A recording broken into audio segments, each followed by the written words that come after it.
Voy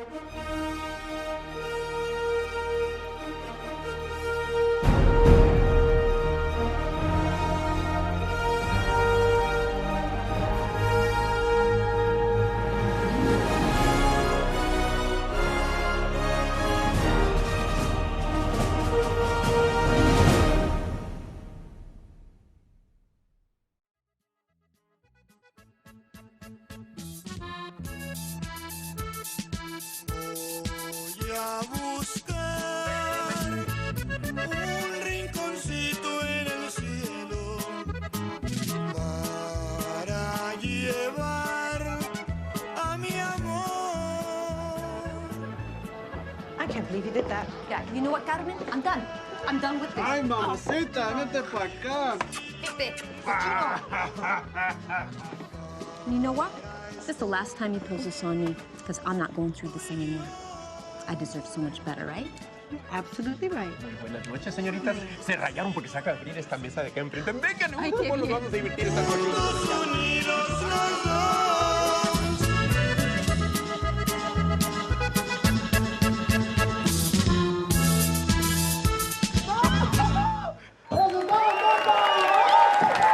El aplauso fuerte para Ramón Ayala y su Bravo del Norte, compa. ¡Felicidades, paisanos! Seguimos con la fiesta, paisanos. Porque la neta, yo no me había divertido tanto desde la vez que tuvimos el velorio de mi suegra. Vamos a recibirlo con un fuerte aplauso. Desde Guadalajara, Jalisco, él es, señores y señoras, Jesús Iglesias.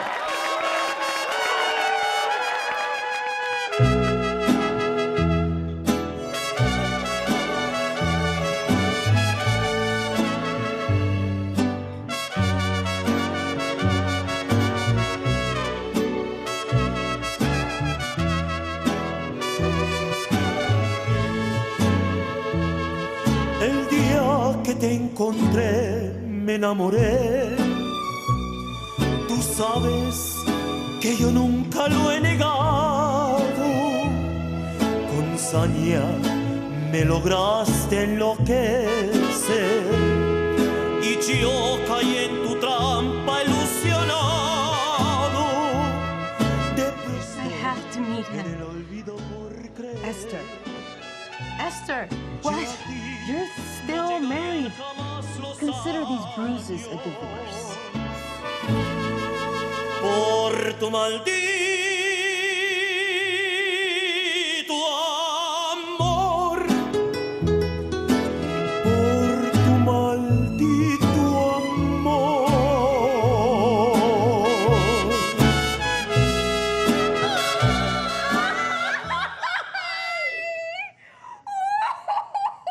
Esther, I'm gonna need you to push.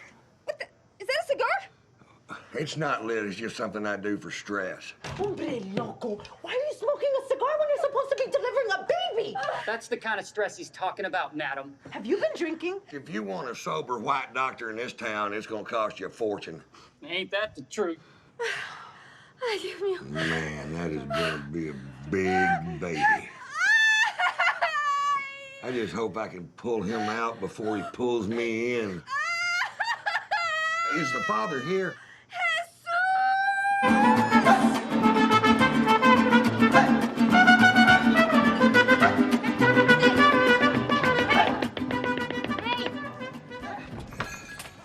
Hey, sorry, I was just in the bathroom, man. I just ate some spicy chimichangas. Oh, Oh, man. Okay. It just burned like you wouldn't believe. I'm sure. Okay, I gotta get to work. All right, Yeah. Gabrielito, come on. Hurry up and pick a movie. Okay, Mom.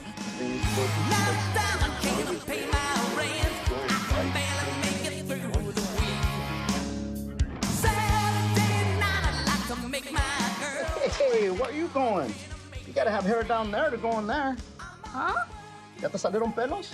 I already have hair. Ya me salieron los pelos. Where's your mom? She's over there talking with some old man. Some old man. Where's your dad? I don't have a dad. Gabriel, hurry up.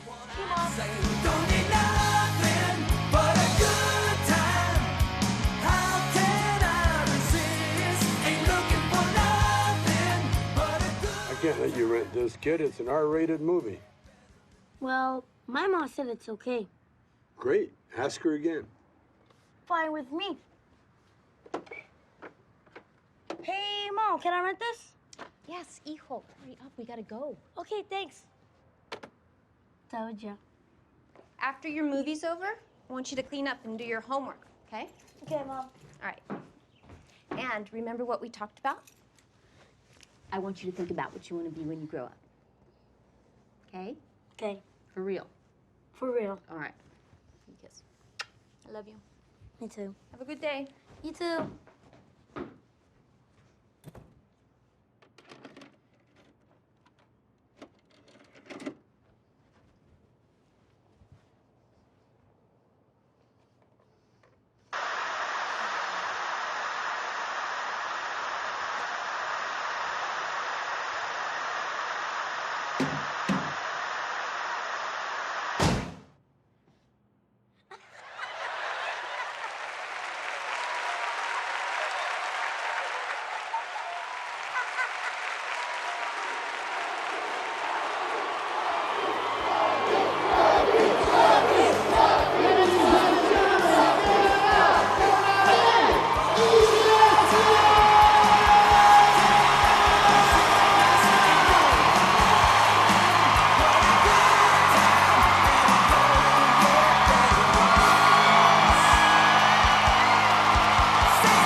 Section 215, 14, 13, 12, 11, 10, 9, 8, 7, 6, 5, 4, 3, 2, and 1.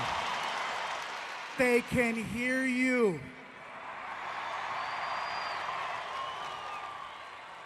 Oh my God, I must look tiny up there, huh? Está chiquito, está chiquito.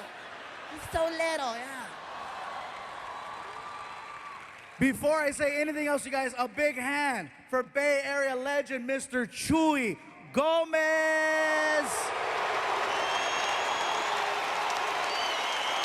The first man to ever put me on the radio in the Bay Area. Thank you, Chuy. And of course, another big round of applause for my friend, the man, the myth, the legend. Give it up for Martin.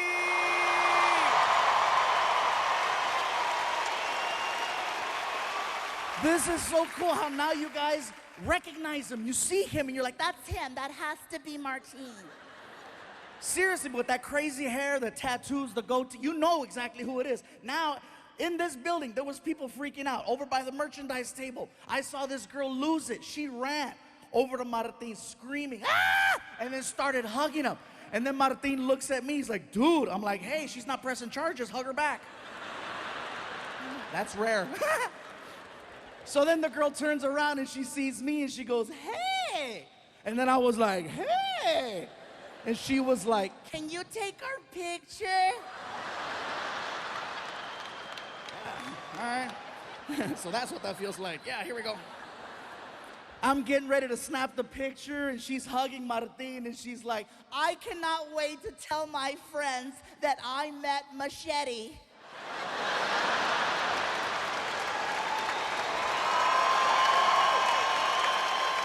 I lost it. I was like, smile, Machete! Smile, Machete! He was so sad. He was like, bro, she recognized me, but she thought it was someone else. I said, hey, get over it. I was Operation Repo for 3 years, okay? Just be thankful you got recognized. So let me tell you what's happened since the last time we've been here in the Bay, you guys. By the way, I hope you like our decorations here.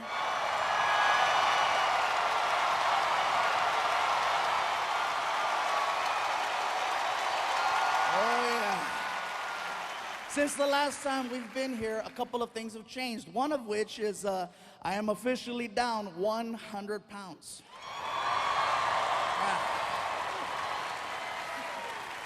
Yeah. I know some of you in the front are looking at me right now like, Well, how big were you? I know. Hercules, yeah. Anyways, you guys, let me tell you what happened. Basically, I found out I was a little sick. I was diagnosed about 2 years ago, type 2 diabetic. Now, I maxed out at 445 pounds. Yeah, that's way past fluffy, okay? Let's be honest, that's not even, damn! 445 pounds, that's borderline Discovery Channel fat. That was like, I couldn't leave the house, you know? He wants to go to the movies. It was really bad, you guys, and so I was waking up every morning with a 300 plus sugar level. Now, anyone who knows anything about diabetes, that is super high. And you do that enough times and eventually, clear. It's so hard to say goodbye. They buried him in frosting. It was the sweetest funeral ever. Everyone got a cupcake. It was a shit. It was so nice. I'm at the doctor's office, you guys, and the doctor tells me, he says, listen, Gabriel, you're 445 pounds, your weight is out of control, your diabetes is out of control, you're 35 years old, you will not live another 2 years. I guarantee it. And I got very emotional, you know, I was like, are you serious? He goes, 2 years tops. And I was like, but I just started making money. Well, it's gonna be a nice funeral. I was like, what an ass. So it took a lot for me to finally start doing something about it, you know, because it's not like this is the first time I try to lose weight. This has been happening for a long time, but somebody tells you you're gonna die, you actually wake up. So what it took was, it took the support of my friends, my family, and, you know, especially, I gotta give credit where credit is due. Martin, you guys, helped me out so much because he's always encouraging me to go to the gym. Let's go work out, bro. Let's go do something. And more importantly than let's go work out is, you know, we're on the road together 46 weeks out of the year, so we eat together a lot, and he's always watching what I eat. And if he sees me reaching for something I shouldn't mess with, he checks me, especially breakfast. That's my favorite meal. I love breakfast. And they always put us at these nice hotels where they give us this continental breakfast with the buffet, and, you know, if I'm eating eggs and bacon and sausage, that's fine. Yes, some of it's fattening, but guess what? No sugar. If Martin sees me reaching for muffins or waffles, he makes a scene. He waits for me to get about 15 feet away, and he starts yelling in front of all the people at the restaurant. Oh yeah, he's still ghetto. I don't care if it's a Ritz-Carlton. Guess what? Machete's here. He starts yelling. He waits for me to get 15 feet away, and then he starts. Really, bro? You're gonna put that in your mouth, Fluffy? You know what that's gonna do to your body? Hey, have some self-respect. And he makes me cry at breakfast. I'm sad. I'm like, I don't want the muffin. I don't want it. I don't want the muffin. I'm not a little whore. I'm not a little whore. But see, that is a real friend who would check me and remind me, hey, bro, get mad at me all you want. I just want you to live. And I gotta respect that. That's why I love that dude, you know? And in turn, sometimes I gotta check Martin. Yeah. Believe me, you guys, it goes both ways. Sometimes I have to check him, not about his weight, but he has his demons too. You know, oh, believe that. Yes, sometimes there's limited space at the hotels where we're staying at. So sometimes we gotta double up on a room. And every now and then, Martino brings some random girl to the room at 3 o'clock in the morning, wakes me up. I gotta look at him and say, really, bro? You're gonna put that in your mouth?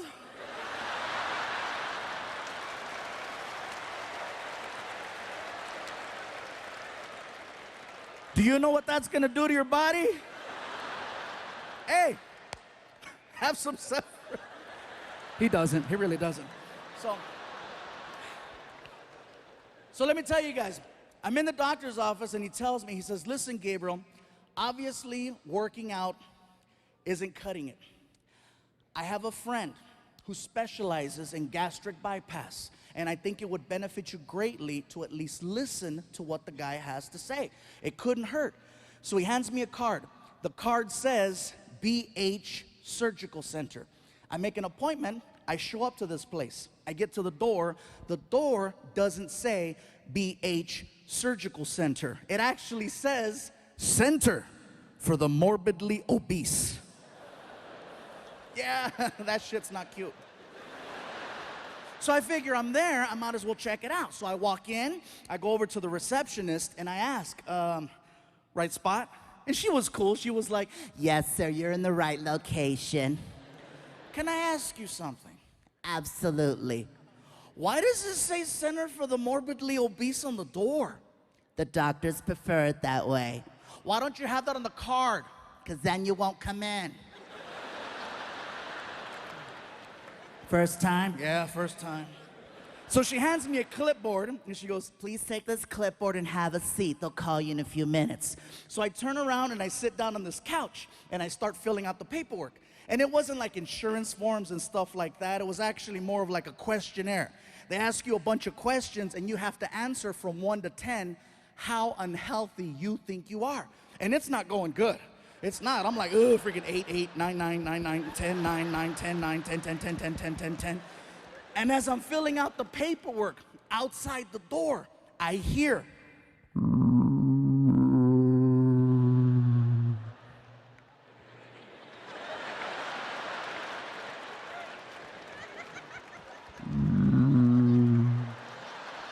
All of a sudden, the door opens up, and this dude walks in, freaking.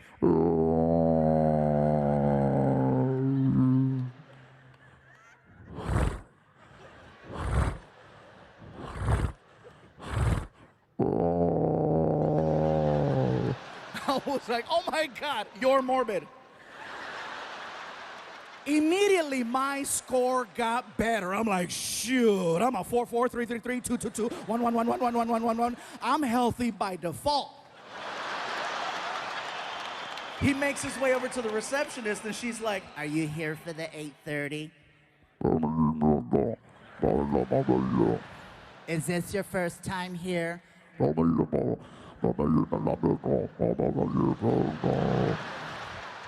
Because the doctors prefer it that way. Because then you won't come in. Oh, God. Take this clipboard and have a seat. They'll call you in a few minutes. So he turns around, and he looks at me and my sofa, and he's like,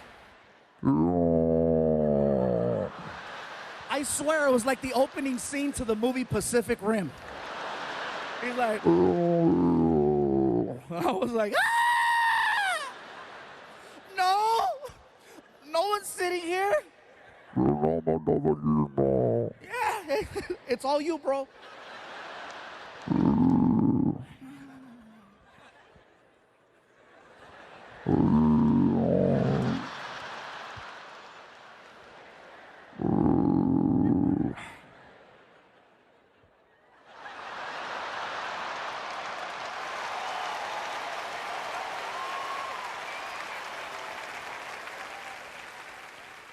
He turns around and he lines himself up with the sofa and he starts doing this little shuffle backwards. Now keep in mind, I see this coming towards me, right? He's like, all of a sudden the back of his knees hit the edge of the couch and you hear the click. And then free fall. And he hit. And I was like, woo! And at that moment, they call me in, you know, Mr. Iglesias, hey, wish me luck. So I walk into the office, I'm greeted by a nurse. The nurse is really nice. In addition to being nice, she's actually a fan, which made it so much better for me. She comes over and she's like, Mr. Iglesias, this is such an honor. I'm such a huge fan. I am gonna make this as painless as possible. I have to weigh you. I'm like, you know what? I'm good. I weighed myself at the house. I'm 445 pounds. I'm good. I have to confirm that. And in my head, I'm like, why would I make that up? You know what I mean? Like, if you're 200 pounds and you lie and say you're 195, I get it. But once you achieve a certain level of, it's pretty clear. So I said, fine, where's it at? Excuse me, where's it at? Where's the scale? Because I want to walk up to the scale so I can grab the stupid brick, pick it up, slide it all the way to the end, and put it down. You know the scale I'm talking about, right? The one that has that heavy arm where you get on and it's loud. I call it the scale Nazi. You get on and it's like, Sichaya!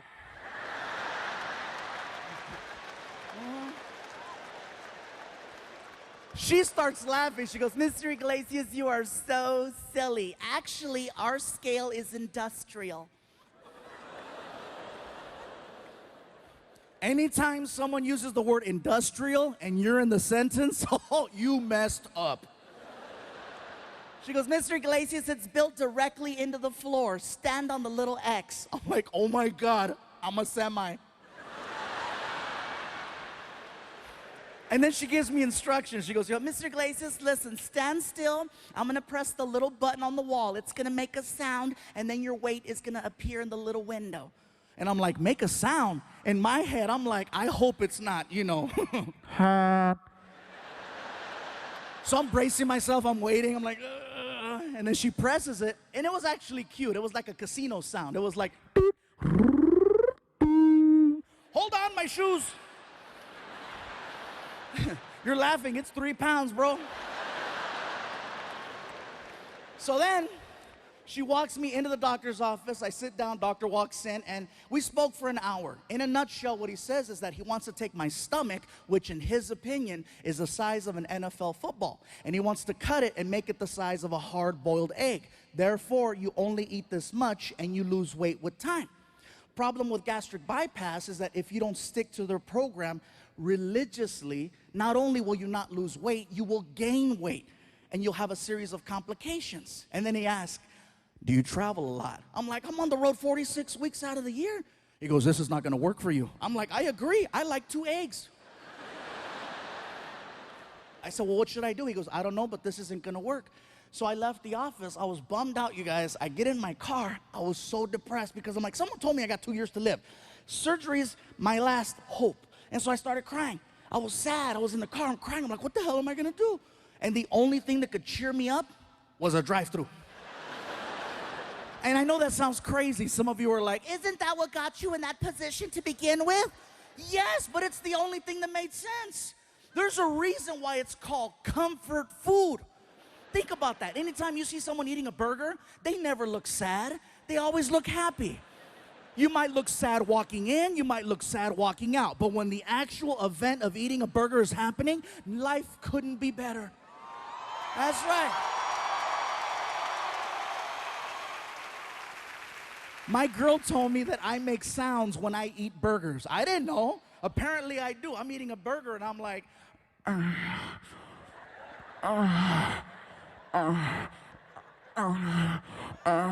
She was like, are you eating that or are you eating that?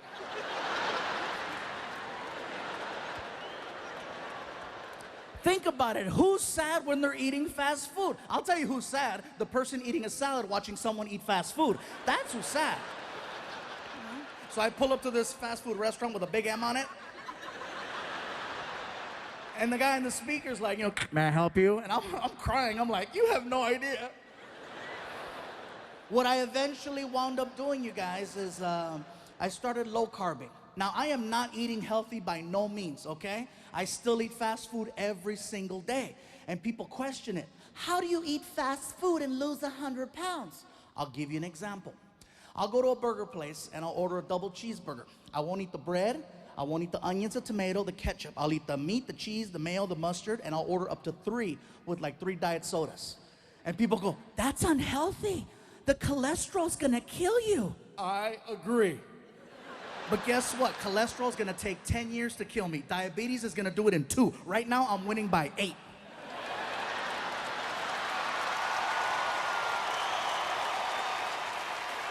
Hell yeah, that's called fluffy math, bro.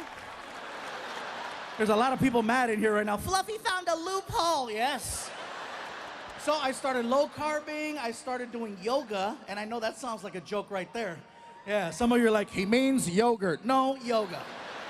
Freaking DDP helped me, and then I started lifting weights, and it's kind of hard for me, you guys, because now I have people at my shows telling me, we're noticing there's a little difference. You're a little less fluffy. What's gonna happen if you keep losing weight? What are we gonna call you? What are we gonna call you? I lift weights, call me Buffy, I don't care. The point is that I'm not trying to lose weight for vanity's sake. I'm very secure. The point is that I'm trying to lose weight so I can be around for my family, so I can be around for my friends, and so I can be around for you.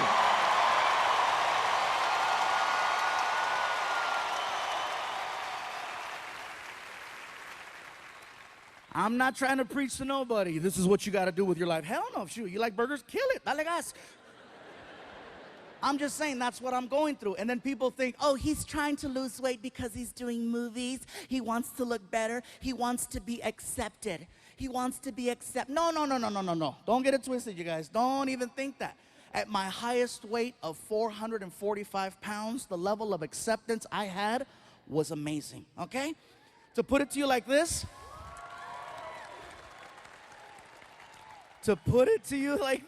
at 445 pounds, there was women throwing themselves at me. At 445 pounds, there was men. Oh, in Bay Area, let me tell you something about gay men. I know you're in here, I saw the line. I'm gonna tell you something about gay men. Gay men are very creative, they're very persistent, and they're very opportunistic when they want to achieve the mission. They're just as calculated as straight men are. I'll give you an example, I'll tell you a story, right? So, one night, Martin and I are at a bar, and we're having drinks, and that should come as no surprise. Oh, really, they were drinking? Yeah, we killed it. So, as we're drinking, Martin is paying attention and he's listening in to a conversation that's happening about 15 feet away between these two girls.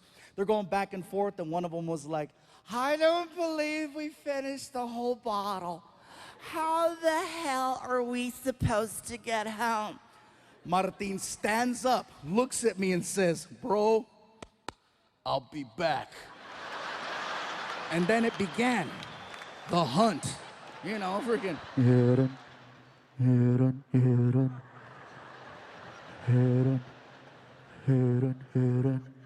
Gay men are the exact same way. They listen, they focus, they pay attention. They wait for one of the cows to get away from the rest of the herd so they can corner it and strike. 4 hours later, Martin and I are at the bar, and I'm 16 shots of tequila in. Oh yeah, and I feel fantastic. And I tell Martin, bro, I don't remember the last time I had this many shots of tequila. And Martin goes, bro, you're crazy, Fluffy. You're crazy. Wait right here. I gotta pee. And so he leaves to the restroom, and I'm leaning against the bar. The bar is the only thing keeping me standing. And from across the room, this guy stands up, looks at his friends, and says, I'll be back.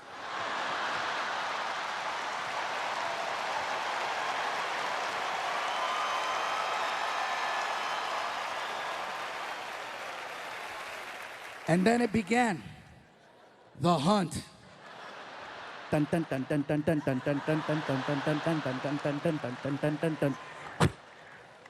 he gets in my face and he tells me, I just have to say, I am such a huge fan of yours. Oh my God!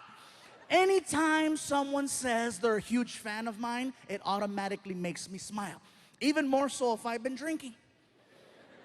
Oh yeah, if I'm drinking, I'm like, thank you. Thank you.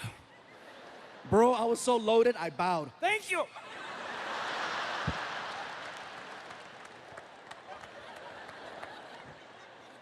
The guy puts his hand on my shoulder and he says, I just have to say, you have gotten me through some difficult time. And he stops talking and he squeezes and he goes, oh my God. Do you work out? I was so drunk, I said, a little. You're the first person to notice. And he's like, oh, you could totally tell. And he squeezed again, and I said, I'm sorry, am I overstepping? No, bro, you don't understand. I'm stressed out. That felt pretty good. Want me to rub both your shoulders and your back and scratch it? Because I will. Oh, whoa! Hey, go for it. He grabs me by the shoulders, you guys. He grabs me by the shoulders and he turns me around. Now I'm facing the bartender, and the bartender is trying to warn me. The bartender's like, hello, hello, hello, hello. I'm so drunk, I'm like, ah! This guy is working my neck well. I'm like, it feels so good, I push off the bar. At that moment, Martin returns from the restroom. He sees what's going on. He doesn't stop it. He doesn't say a word. As far as I know, Machete is taking notes. The guy turns me back around and he says, I just have to say, if you were mine, I would cook for you every single day of your life. At that moment, Martin cuts into the conversation like a referee at the end of a bad fight, and he hugs me and he holds me and he goes, dude. And I go, dude. And then I looked at the guy, hey, what can you cook? And Martin shook me, Gabriel, what? And he drags me away. And I go, Martin, what are you doing, bro? You can't do that, that's rude. He goes, dude, that guy was trying to hook up with you.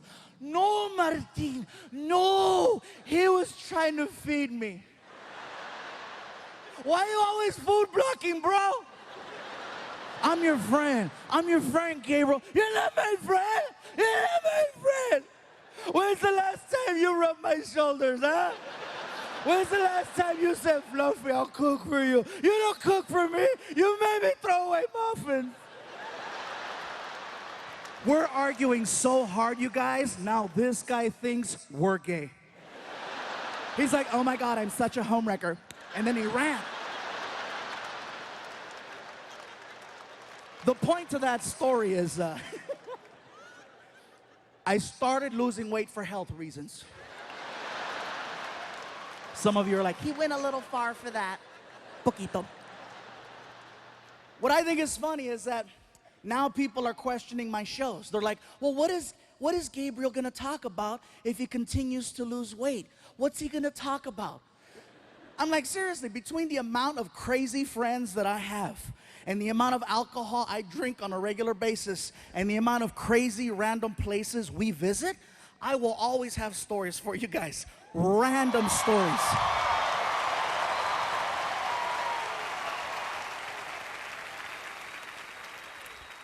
Stories no one else has. Stories like Martin and I just got back from India. Yeah.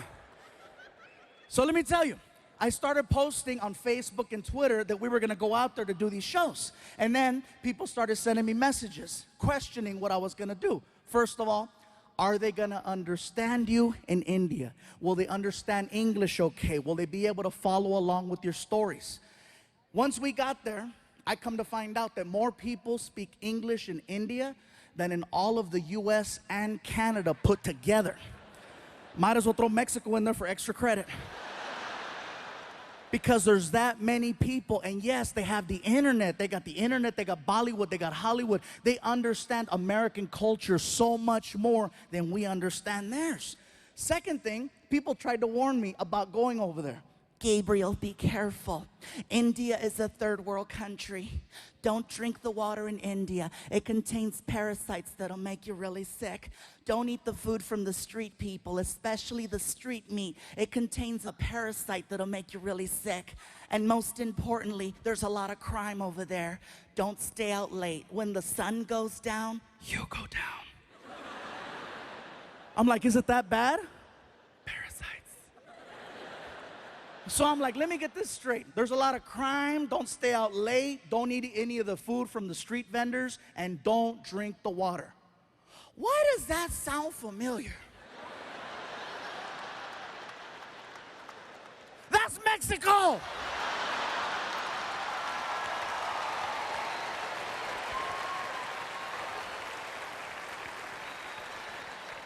When Martin and I got over there, we found out that Indian people and Mexican people have so much in common, you guys. I'm telling you, it's insane how similar we are, especially the food. The food is so similar. For example, Mexicans love tortillas. Indian people love naan bread, which is a fluffier form of a tortilla. Mexicans love chicken. Indians love chicken. Mexicans love hot and spicy. Indians invented hot and spicy. Most popular drink in Mexico is Fanta. Most popular drink in India is Fanta. Indian people worship cows. Mexicans love barbecues. A lot of similarities. Most of the people that I met over there were very hardworking and humble. And I gotta tell you, every time I talked to someone, I was always greeted the same way. They'd look at me, they'd put their hands together, they'd do a little bow, and they say, namaste, which is an endearing hello. It's really nice and sweet. And then I noticed that Indian people, when you're talking to them, do this thing with their head, where it will begin to move side to side as they're speaking. Now, at first when you notice it, you think, oh, he slept wrong. He just got a kink in his neck. Get a Tempur-Pedic! Now, when they start speaking, their head starts moving. And I noticed this. The guy is checking us into the hotel, and he's really cool. He's like, listen, if you have any problems at all, okay, you call the front desk, you press 0. We will send somebody to your room to help you. Whatever you need, we got it for you right here, okay? It's very good. Now, one thing I notice is the more they talk and the more excited Indian people get, the more the head starts to move around. Somebody at the hotel yelled out to the clerk, that's Fluffy. And the guy was like, oh my God, I don't believe it. I can do it. I thought it was you. I thought it was you. Oh my God, I cannot believe it. This is so crazy. Oh my God, Fluffy, Fluffy, Fluffy. Even crazier than that is that the mouth is actually connected to the neck. When the mouth stops moving, the head stops wherever the mouth left off. And when you see Indian people talking to each other, you can see it. Okay, let me tell you something. Okay, okay, hold on, wait, hold on, wait, okay. Like if you're Indian and you stutter, you are so screwed. Somebody stop him!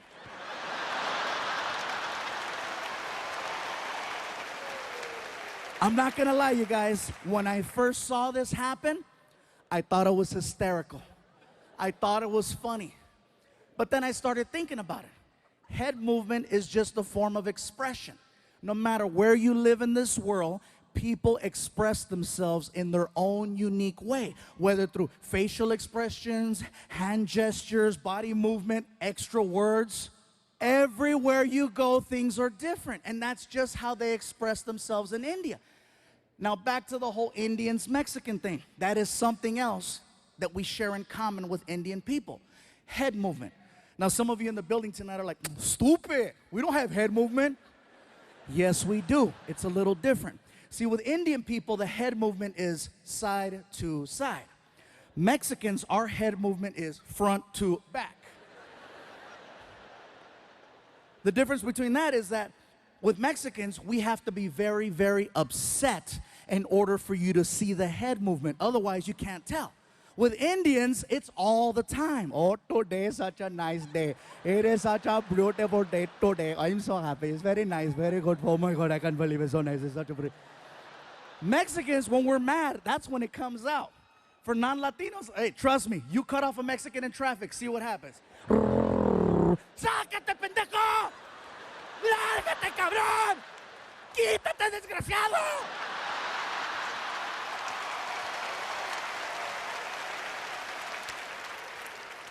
That's funny. I don't know why the black people are laughing. You guys take it all. Oh, no, you didn't. Oh, hell no.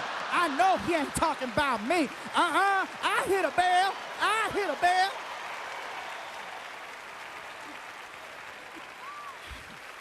I made myself dizzy doing it.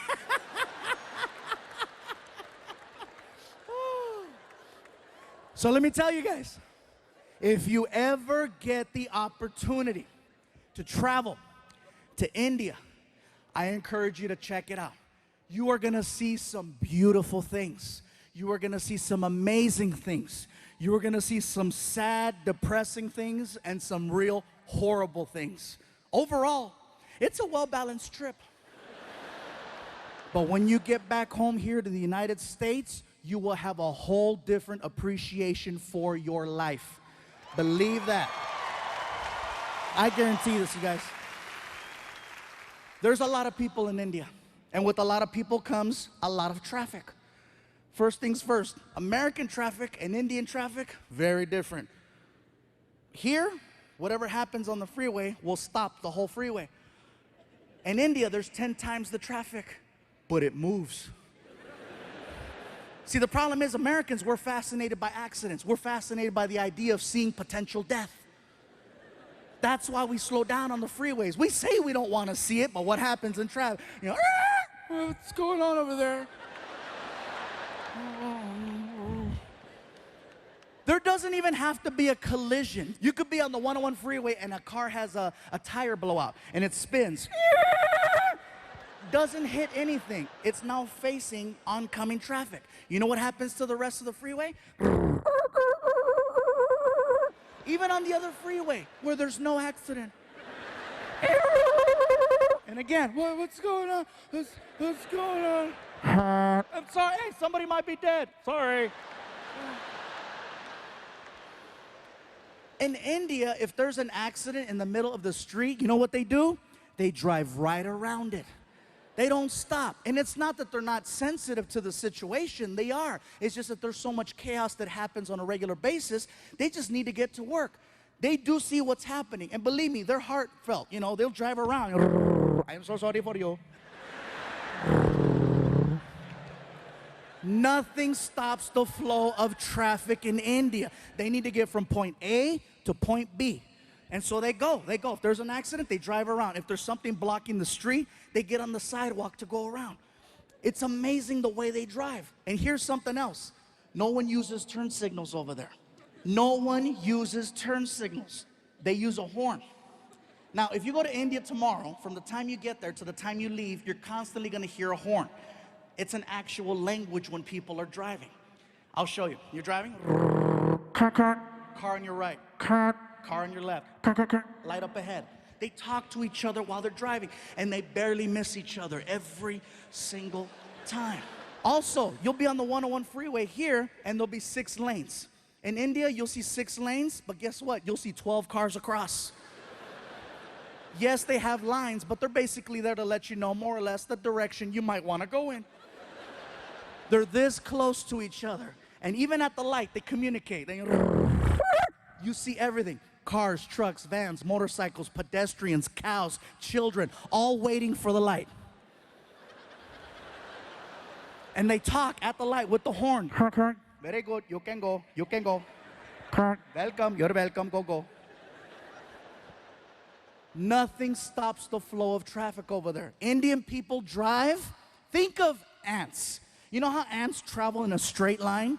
And if there's something in the way like a rock, ants will split up, go around the rock and reunite or climb over the rock. Worst case scenario, they dig a hole and go under the rock. That's the mentality of driving in India. A man can get shot in the middle of the street. People just look at each other. Somebody pick him up. And they'll drag his ass onto the sidewalk.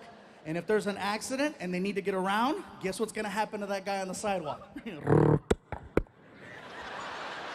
Nothing stops the flow of traffic in India, except a cow. Now, I know we've always heard the stories and the jokes about, oh, Indian people don't eat hamburgers. I asked the question and I found out. It's believed that cows are people who have died and they've been reincarnated and their new life is now the cow, which is why they don't eat them and why they give them all the love and respect in the world over there. I saw this firsthand. There's a cow crossing the street while we're driving. And the cows know, they're cocky, they know that they can cross. Again, all the cows, and the cows out there all cocky. Gling, gling, gling, gling. No one honks at the cows. No one yells at the cows. No one touches the cows. They wait for the cows to finish crossing. The cow that we had laid down. The driver just shut off the car. Started tweeting. There is a cow in the middle of the street. Hashtag Momo.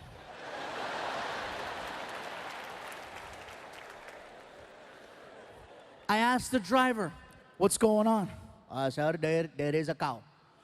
I see that there's a cow. Are you gonna honk at it, go around? What's gonna happen? We cannot honk at the cow. We must wait for the cow to move. You're kidding. I am not kidding. We must wait for the cow. We drove past a dead body 15 minutes ago. That is probably him.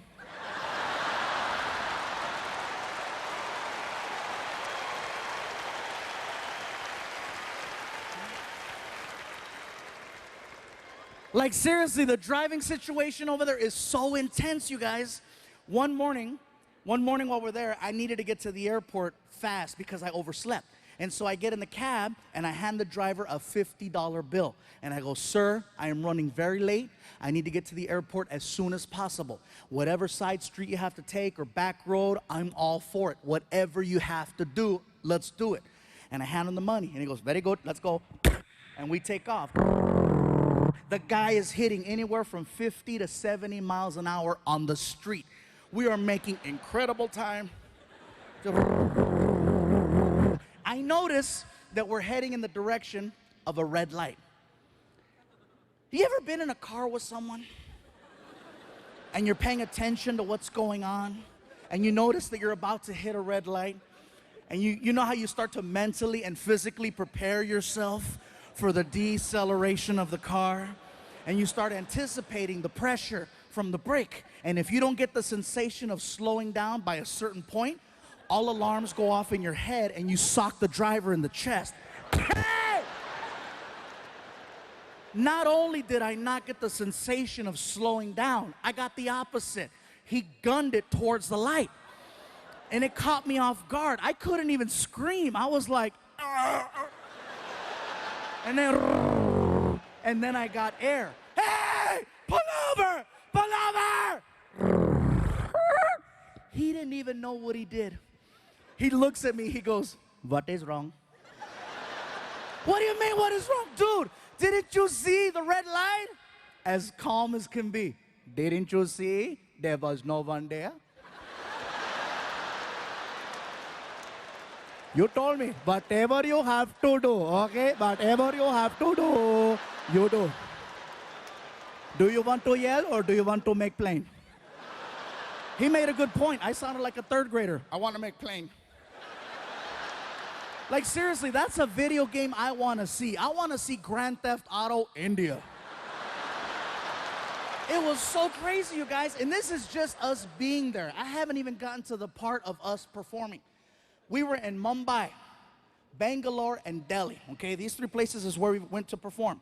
Mumbai and Bangalore, the shows went over very, very well. Okay, there were about 1,500 to 2,000 people, which is amazing for a few going over there. I was like excited, yes. And then we get to Delhi.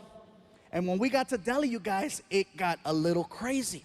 Martin walks out on stage and the crowd recognized him. And they started chanting, Martin! Anytime I hear that, I'm like, they know him, it's gonna be a good show. So Martin starts cracking jokes. The crowd starts laughing. He's cracking more jokes. The crowd keeps laughing. All of a sudden, I hear this.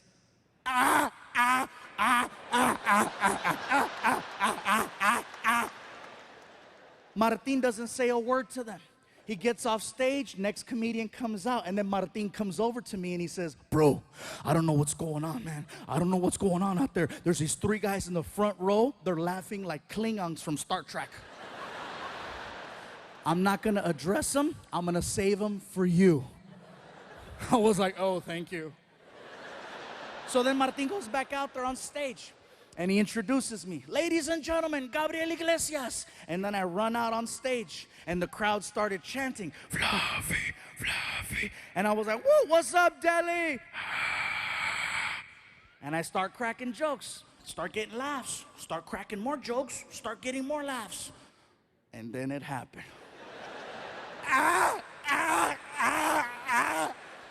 Now see me, I can't avoid things, especially when it's front row center. So I addressed it. I came right out and I said, well, hello. I said, what do we have here? I said, so where are you guys from? And the guy in the middle looks at me and he goes, we are from Germany. I said, cool, we have Germans in the house. And the whole crowd got really weird. You could hear them. They freaked out because they thought I was gonna start making fun of the German people. And one guy even stood up. Don't do it, don't do it, don't do it. I go, relax, bro, have a seat. Don't do it. I'm not gonna make fun of the German people. That's the last thing I wanna do is offend them. I don't wanna end up outside in an alley somewhere freaking in 2 hours. And this is the last time we are going to tell you, do not make fun of German people. As I'm doing this joke about a German kicking me on the floor with the accent, here's where it gets crazy. I get hit in the side of the head by a bat. Listen to what I just told you, Bay Area. I get hit in the side of the head by a bat. Not Major League Baseball. I'm talking about, I wanna suck your blood. In India, there are millions and millions and millions of fruit bats. And one of them, actually 6 of them, made it inside of the building. And they're flying around and they're hanging out in the rafters. And one of them decides to fly down. And basically, when I was doing the kicks, I stepped into the line of flight of the bat. And he caught me right here. And I'm like, what the hell? And I look up and you see it and you can hear it. The Indian people saw that and they freaked out. They were yelling, they did it. They did it. We told you, don't do it. We told you, don't do it. They're evil. They're evil. I'm like, dude, I don't care how evil you think the Germans are. They don't have control over bats. It wasn't like the guy got offended and said, oh, really? Uns release the bat. So now the crowd is weird. These guys are laughing. Ah, ah, ah, ah. And there's freaking bats flying around the theater. First 2 minutes of my show. I gotta do an hour. And now I've already lost the crowd. They're freaking out. These guys are laughing weird. I'm nervous. It's my first time there. I don't know how to get out of this. So I literally walked over to the other side of the stage and I started just performing for this side of the room, trying to redirect the focus right here. And I'm so nervous, I'm stuttering. I don't even have a segue. I'm like, you know, it's crazy in America.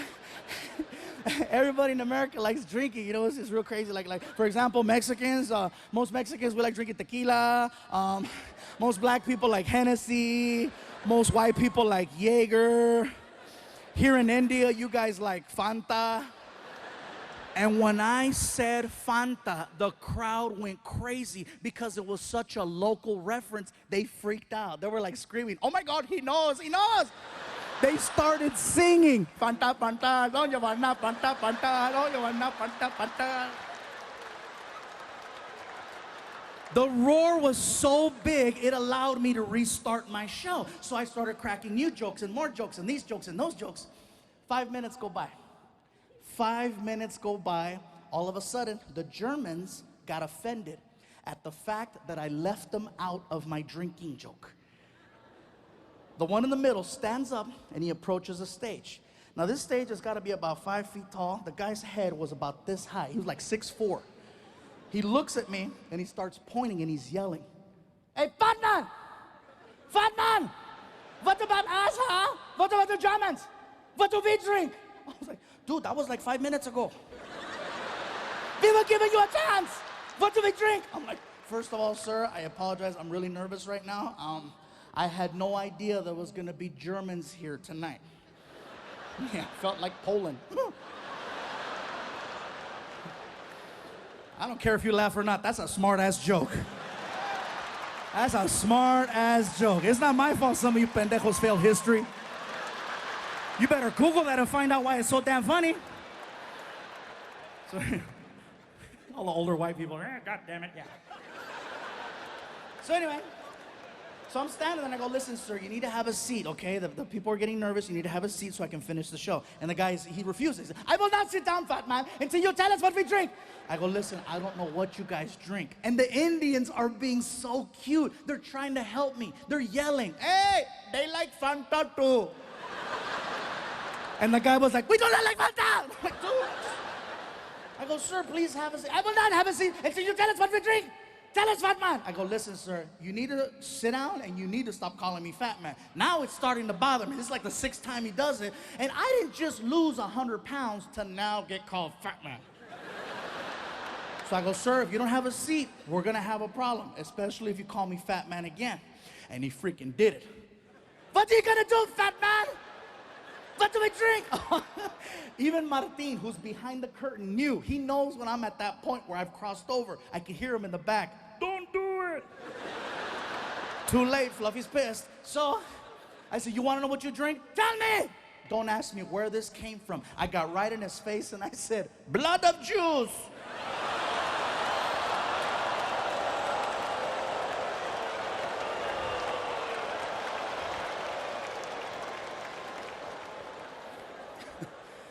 Now, see, automatically, you guys gave me a whole different reaction. In Delhi, that was probably the most shocking thing ever said on that stage. So shocking that 2,000 people at the exact same time got so quiet, you guys, so quiet. You could hear everyone's ass just...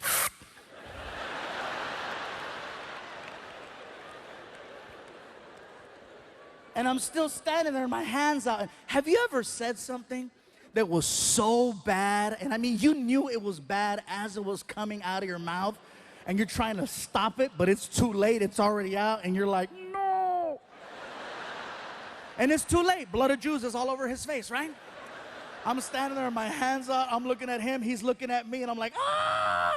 He says, that's a good one, yeah, that's a good one. Oh my God, thank you, thank you. It doesn't end there. I'm telling you guys, this is so crazy. So next morning, Martin and I are flying back home to Los Angeles from Delhi. We're taking an airline called British Airways. We go from Delhi to London, England, and we have a connecting flight over there. Once we get to England, they canceled our connect for whatever reason. And so we got rebooked on another airline called Lufthansa. It's a German airline. Now, this is why I believe in karma. Seriously, Martin's like, really? Blood of Jews? I'm like, I know. I felt like they phoned ahead. Ons, take care of Fluffy. So I put down my credit card. I made sure that Martin and I got upgraded to at least their business class because it's like a long flight. And so we're in there, we're on the plane, and the plane takes off. About 20 minutes into the flight, we're just sitting there, we're laughing. And the flight attendant, she starts coming down the aisle with a little cart. Okay, she's coming down the aisle and she sees me and she goes, hello, sir. Do you have a preferred drink of choice today? Martin looks at me, taps me in the chest, and he goes, hey, tell her. Tell her, bro. Come on, ask for it. If anybody has it. Dude, shut up. And then she looks at Martin. Sir, do you have a preferred drink of choice? And Martin's like, yeah. Do you guys got blood of... She's like, Bloody Mary? Yes, yes, Bloody Mary. Freaking Machete's gonna get me banned from flying. So we make it back home. I'm trying to tell the story to my girlfriend and my son. And my girl, she's barely laughing. She's like, like she's jaded. She doesn't laugh at my jokes anymore. My son Frankie, on the other hand, he is dying. Ah! And I'm like, really? He's 16 years old. I go, really, Frankie? You thought that was funny? He goes, yeah, it's funny. I go, what was so funny about my story? He goes, those people you're talking about. I go, who, the Indians? He goes, no, the other ones. I go, the Germans. He goes, yeah, it's funny. I go, what's so funny about the Germans? The way that they speak. I go, what's so funny about the way that they speak? He goes, they sound like the 3 little pigs from the movie Shrek. I had to go on YouTube and freaking find it, and sure enough, all 3 little pigs. Hello, Shrek. I was just waiting for one of them to go, fat man.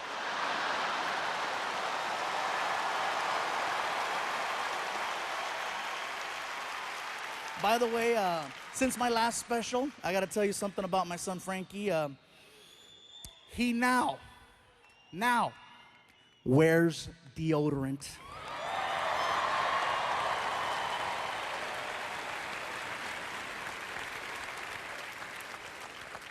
Now, for the rest of you that are watching right now wondering, what is he talking about? And the people watching the movie going, I don't get this. Let me explain. In my last special, I made reference to my son Frankie and how he refuses to regularly put deodorant on. And so I told him, if you don't start doing it, I'm gonna put your business on TV and your friends are gonna see me talking about you and they're gonna check you for me. Sure enough, my last special airs. The next day, Frankie goes to school and those kids were merciless. He came home, he takes off his backpack, he unzips it, and he dumps out like 17 deodorants. See what you did! I was like, wow, look at all the money we just saved. His mom was impressed. She was like, talk about how he needs towels. Hell yeah, he's gonna get towels. And it's funny because, you know, for me to relate to my son, it's a little challenging, you guys. And it's not that I can't relate to a teenager, because I can. I can relate to almost any age. You know, I got people that brought kids here tonight. The problem is that my son doesn't see me as an entertainer. He sees me as the guy that tells him to take a shower, put on deodorant, you know, stop picking your nose. That's me. His friends, on the other hand, I'm like a god to his friends. Every time I drop off Frankie at school now, I pull up, you know, the kids see my car, they freak out and they run over to it and they put their hands on it like it's a shrine. They touch the car like freaking, Selena está aquí, you know? Some of you got that, gracias. Anyway, then the kids start shaking my car side to side, chanting, Fluffy, Fluffy, Fluffy. And Frankie's in the front seat, pissed. He's pissed. He's like, this is bullshit. I'm like, hey, dude, don't get mad at me because I'm more popular than you at your school. Little hater. He gets out of the car all mad. They're still chanting, Fluffy, Fluffy. The thing is that our worlds are very different. His world revolves around Grand Theft Auto, the video game, YouTube, and girls. He's really good at 2 of those. The other one, not so much. And it's not that I'm trying to be a hater about it. It's just that I tell Frankie, listen, you need to start having more conversations. You need to become more talkative and interact like this. See, he'd rather text than talk. That's his whole thing. I'm like, dude, you gotta learn, you know, start to talk to me. I wish you would talk to me more. You could learn a lot about talking by talking to me. I'm just saying, I only do it professionally. But no, he'd rather text. It's at the point now where if I'm in the house and I yell, Frankie, did you take out the trash? Nothing. All of a sudden, cling. I take out my phone, no. But if I say, I got money for you, freaking Houdini, right? Oh, hello. Because you can't text cash. That's my big thing right now. I just want him to take out the trash. He's 16 years old now. He should have been doing this since he was 10, but you know, better late than never. And what he does is he'll sit in the living room and he tunes out the rest of the house. He sits there and he'll put on these headphones that I got him for Christmas a couple of years ago. These Beats with the freaking studio button, and it cuts out all of the sound. They are so strong that when he starts watching his YouTube videos, he can't hear himself laugh. And for me, that is the funniest thing in the world. I'm in the other room and I can hear him. This is what I hear.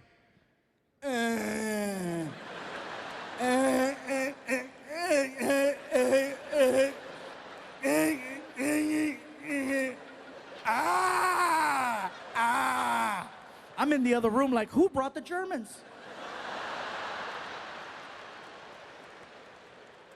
And so I walk out into the living room and I see Frankie and he's laughing at his phone and I gotta flag him down. I go, hey. And he'll take him off. What's up, Dad? I go, Frankie, can you do me a favor? Can you please take out the trash? Okay. And then he puts them back on. What? Now? I go, yes. Now? When you ask me for a ride, it's because you need a ride when you ask for it, right? Not later. Then he says, where are we going? Just take out the trash. And then he does it. He takes out the trash, but he acts like he's doing me the biggest favor in the world. And he stares me down and he doesn't break eye contact. He's like,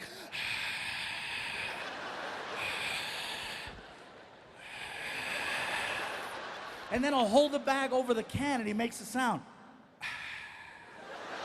I'm like, dude, so much drama. It's crazy. I'd like to have normal conversations with him, but usually I got to take it that far for us to interact. You know, I look forward to conversations. Even if it's something small and minute, at least it gives me a chance to trigger another conversation with him. I look forward to a few things. I look forward to December, because in December, Frankie becomes very chatty. Otherwise, he's one-word kid. Parents, you know what I'm talking about. Kids, one-word kid. And you try to talk to him. Hey, how's your day? Good. You have any homework? Yeah. You gonna do it? Maybe. You hungry? Mm-hmm. What do you want? Food. Ah!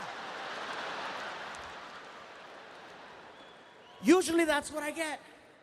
But December rolls around, and guess what December is? December is when he becomes very chatty because he has an agenda. All of a sudden, he goes from one-word kid to very like, hey, how's your week, Dad? You doing good? Yeah, how are the shows going? You doing all right? Do you need anything? You need anything? I'm like, I needed this in July, just saying.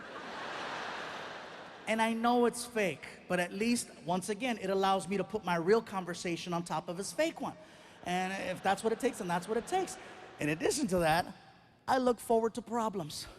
I like problems, because if there's problems, Frankie and I can work on it together to find a solution, right? And I see that as a great form of bonding. Now, don't get me wrong, you guys. Sometimes it's expensive. Yeah, you're laughing, let me tell you. Like one time they took his iPhone from school, and he comes home and he's all devastated, right? He's like, Dad, I gotta talk to you. I'm like, what? Tell me what? They stole my phone. I'm like, that's why you're talking. And I started laughing. He goes, it's not funny. I go, you have no idea how funny it is. I go, so what happened, Frankie? So they broke into my locker at school, and they took my iPhone, they took my friend's iPhone, and if we go to the school right now, we can fill out a report. We know exactly who did it. Can we go to the school right now? I go, listen, Frankie, I'd love to, but I'm really, really tired. I just got off a flight, and I guess, you know, I'm really, really tired. I promise you, tomorrow morning, I'll take you early. I'll help you fill out the report, and we'll turn it in. Can we go right now? I go, Frankie, seriously, please, tomorrow.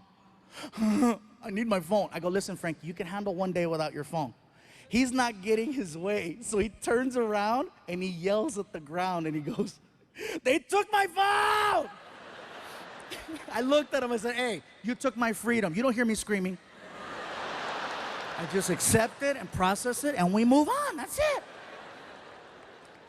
So then he asks, what's gonna happen? I go, well, I'm gonna go upstairs, take a shower, and probably go to bed. No, what's gonna happen if I don't get my phone back? I go, that's a good question, Frankie, I don't know. You're not gonna get me a new one? No, dude, I already got you a phone. It was your responsibility to take care of that phone. It's not fair. I go, life's not fair, Frankie, okay? But things happen. You should get me a phone. Dude, seriously? And then he looks at me and he says, and this kind of messed with me, he goes, you should get me a phone. It's nothing for you to get me a new phone. It's nothing for you to get me a new phone. Bay Area, my son thinks that what I do is easy. He thinks it's easy because all he sees when he attends 1 or 2 shows per year is that I walk out on stage, you guys start chanting, and then cool shit magically appears in his room.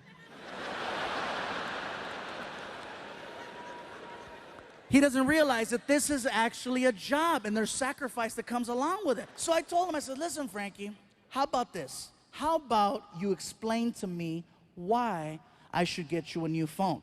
And if it makes sense, I'll do it right now. Go. I need one.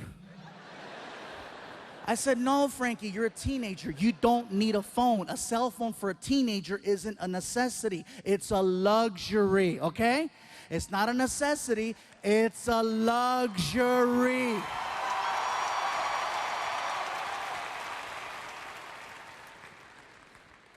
He says, what if there's an emergency?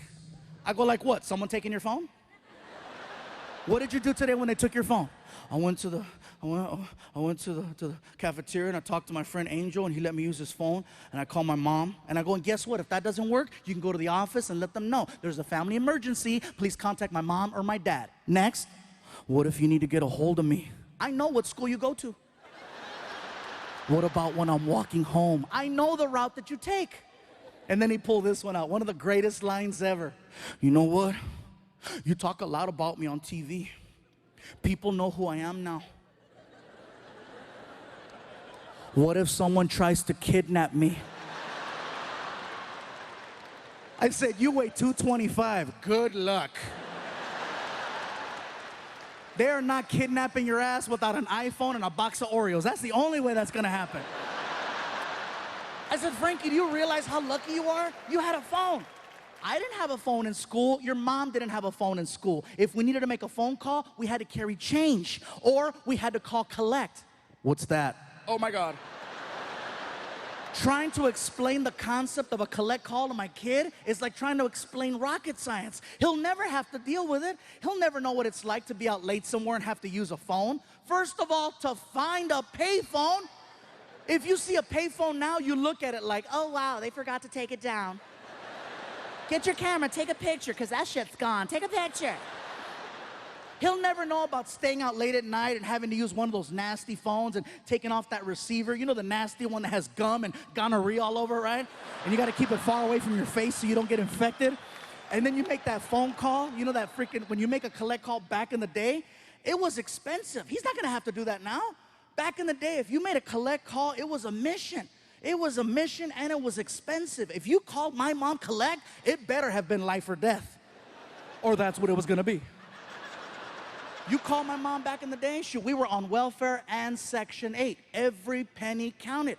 You call her up, hello, and then she get the presentation. AT&T. Do you accept a collect call from caller? At the tone, say only your name. You had to get creative. Mom, it's me, pick me up at 7-Eleven, hurry up, I love you, bye. Do you accept the charges? Hell no, I'm on my way, mijo.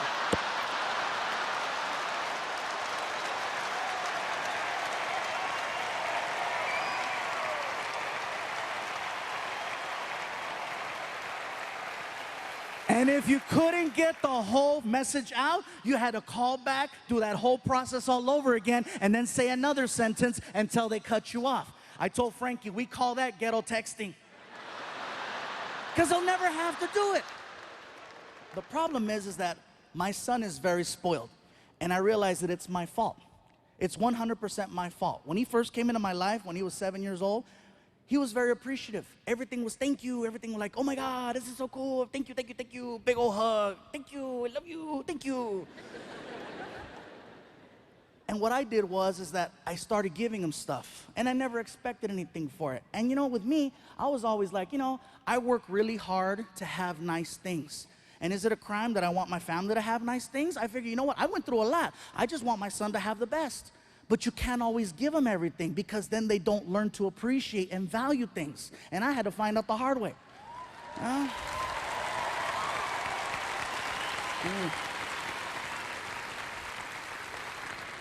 It takes a lot for me to tell you guys that, by the way. This is freaking messed up. My girl pointed it out. She goes, you're messing up. I go, what am I doing wrong? She goes, you don't let them earn anything. You don't let them try. You don't let them make an attempt to try to work towards something. So of course he doesn't appreciate things. And it was very evident last month. You know, birthday time. I bought him a pair of Jordans. Not just a regular pair of Jordans. They were a special collector's edition pair of Jordans. You know the kind of Jordans where people wait in line the night before just so they can buy these shoes, except I didn't because I got the hookup. Yeah. They were really nice shoes, $180 pair of shoes. And yeah, hey, a lot of jokes. So I didn't even wrap them. Okay, I put them on the box and I waited for him to walk in the room. And I'm standing there and he walks in, I go, happy birthday, and he sees the shoes. He looks at the shoes and all he says is, cool. That's it, cool. Sometimes I'll get lucky, he'll say it twice, cuckoo. And then he walks around to see what other presents there are. And I told his mom, did you see that? Did you see? Don't get mad. I told you, you don't let him earn anything. Now that's why he acts that way. He expects things. I'm like, oh. And I want to get upset, but she's absolutely right. He's at the point now of spoiled where he walks up to me and he goes, Dad, I'm really bored with my Nintendo Wii. Can I give it to my friend Angel? I go, what did you just say? I'm bored with my Nintendo Wii. Can I give it away? I go, is it broken? No. How long have you had it? Woo, for like 4 years. I go, how many games do you have for the Nintendo Wii? Like 300? I could feel you judging me over there. I felt that. Oh! You're judging me right now. I could feel it. She's over there. She's like, this is some Dr. Phil shit right here. He really messed him up. I heard you. Let me just, for the record, let me set this straight, okay? I did not buy my son 300 games. Here's what happened. I have a friend who's a computer hacker, and for $75, he put 300 games on my son's hard drive. Yes, I have money, but I'm still ghetto.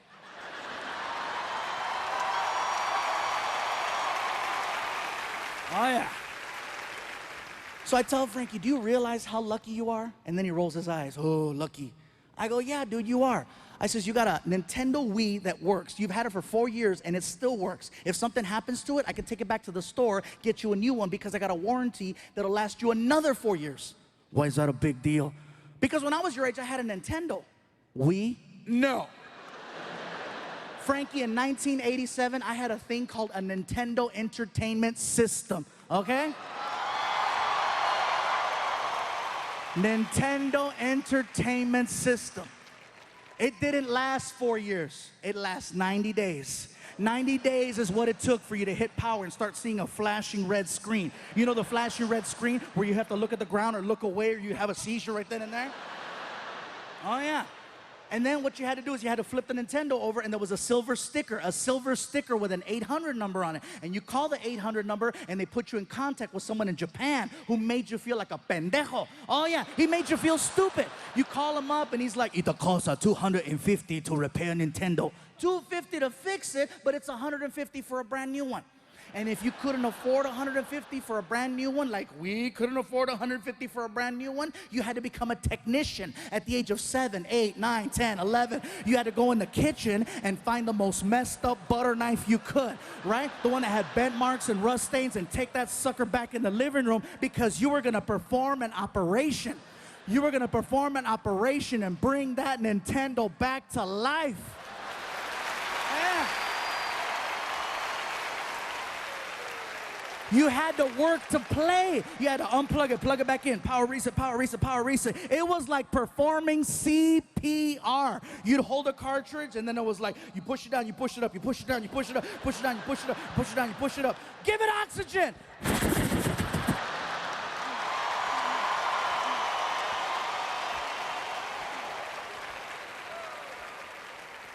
And if you were lucky, you'd hear the magical sound. Dun, dun, dun, dun, dun.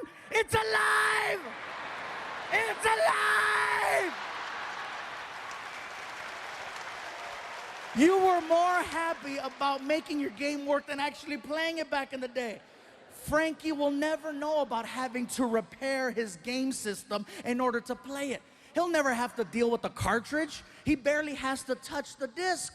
Most of the games now, you stream it through Wi-Fi. And if the Wi-Fi's messing up, you're not gonna fix Wi-Fi the same way you'd fix an old school Nintendo cartridge. That doesn't work. Wi-Fi's out. Hold on. Try it again. You can't touch Wi-Fi. Gadgets and devices now are so delicate and sensitive. You can't touch anything. Everything requires a specialist or a technician to come over and fix it. Back in the day, gadgets and appliances work so much better when you apply just a little violence to them. You didn't have to call a repair person. If you had a big screen TV and there was lines going through the middle, how would you fix it? Right? And what happened? Ta-da!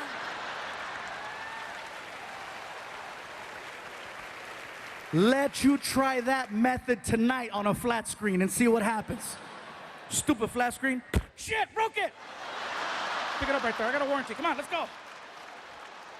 I tell Frankie, you are so lucky. You're in an age of technology that's amazing. You don't have to worry. I want him to get it. I want him to understand. I want him to appreciate.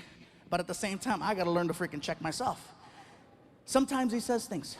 Sometimes he says things to me, and sometimes they sound a little rude or hurtful.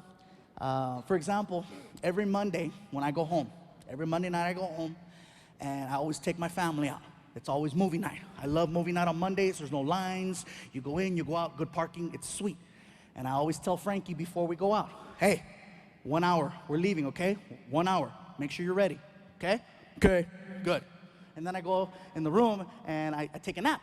And sometimes I oversleep. And so an hour and a half later, Frankie comes over to the room. He pounds on the door. Door, and I wake up, I'm like, oh, hey, what's up, Frankie? I thought you said we were leaving in an hour. What happened to an hour? I don't get mad, I don't yell, I just look at him and I say, please forgive me, sir. I do apologize. As soon as I am done washing the horses, I shall take the carriage to your quarters, sir. Why are you talking to me like that?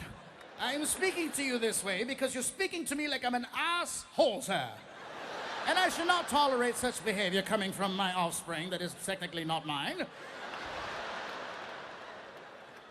Well, do you have anything else, sir?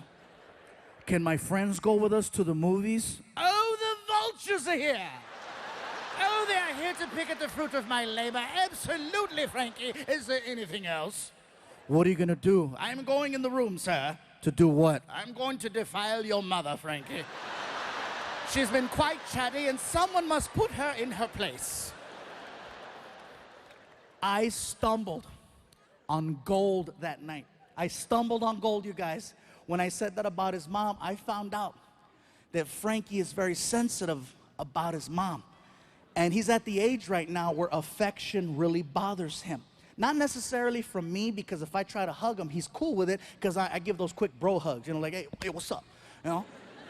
However, if his mom is standing right next to me, and I reach over and I grab her hand, he sees that as gross, and he'll make the face.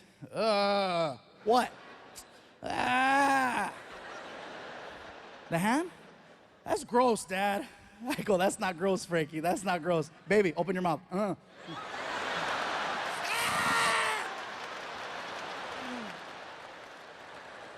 That's his weak spot, and I go for it every single time. One day I was ironing one of my shirts that I was gonna put on, right? I'm ironing the shirt and I'm talking to him about his grades. As I'm talking to him about his grades, there's a car driving in front of the house, and the stereo was really loud, and you could feel the bass. So I started dancing. Oh yeah. Frankie starts laughing, right? And it felt good. I was making my son laugh. But then he starts pointing. He starts pointing. Why are you pointing? Because you're fat. Your fat's going everywhere. Your fat's going everywhere. I go, really? My fat's going everywhere? Well, guess what? This fat makes your mom horny.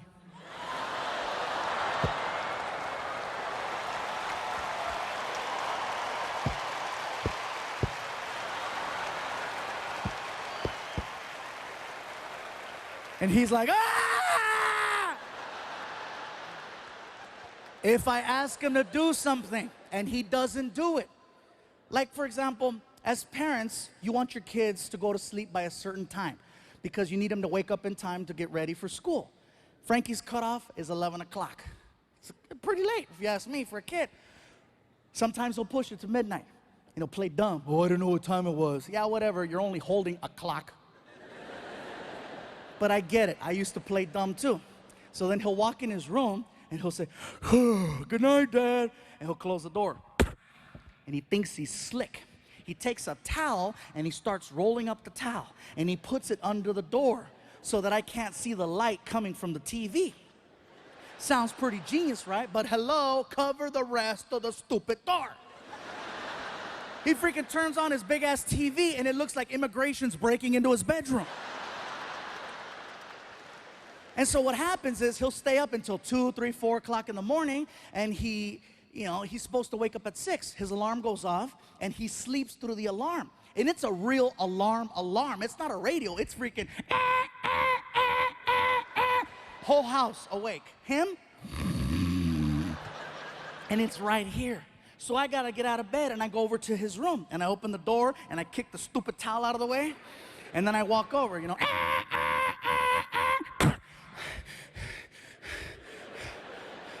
and I yell, Frankie! Frankie! Nothing. So I shake him. Frankie, wake up! You know what happens when I shake my son in the morning? It makes him eat in his sleep. That's what happens. I shake him and he does this. Nom, nom, nom, nom.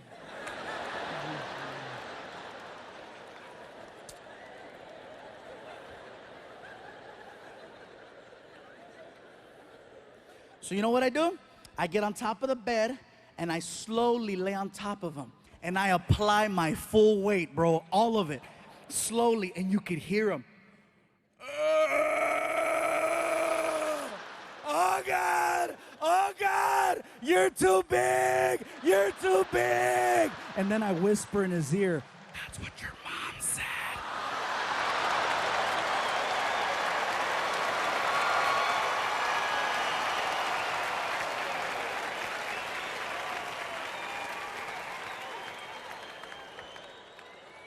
I know one day my son is gonna write a book called Fluffy's Full of Shit. It's kind of crazy. I talked to his mom. I talked to Frankie's mom, and she tells me, listen, she goes, I'm gonna tell you something. Don't get mad. The reason why you and Frankie are always butting heads is because you guys are basically the same person. And I go, we are not the same person. She goes, your mannerisms are the same. The way you guys think is the same. You're moody in the same way. It's the same. And keep in mind, Frankie's technically my stepson. So my girl insisting that we're the same, I'm like, hello, I wasn't there in the beginning. Huh? But no, she insists, you guys are the same. And I started analyzing our lives. I started analyzing Frankie's life, and I started analyzing my life, and I started realizing that, you know what? Our lives run on these crazy parallels. I'm gonna tell you guys something. In all my previous specials, I'd always talk about my mom. My mom, my mom, my mom, my mom. I never really made references about my dad because my dad wasn't there when I was growing up. And I made a joke one time about how my mom said that my dad was a mariachi, which is true, and that he was the guy that was on the bottle of hot sauce. My dad was a tapatio guy. So, after that, people started asking questions about my dad. And so they're like, so what's the story with your dad? And it felt really awkward for me to bring up the fact that I didn't grow up with one, you know? And nobody wants to tell people I grew up without a parent. And so for me, it was very personal, and I started building up this wall because people kept asking questions, especially this one. What would you say if your dad wanted to see you now?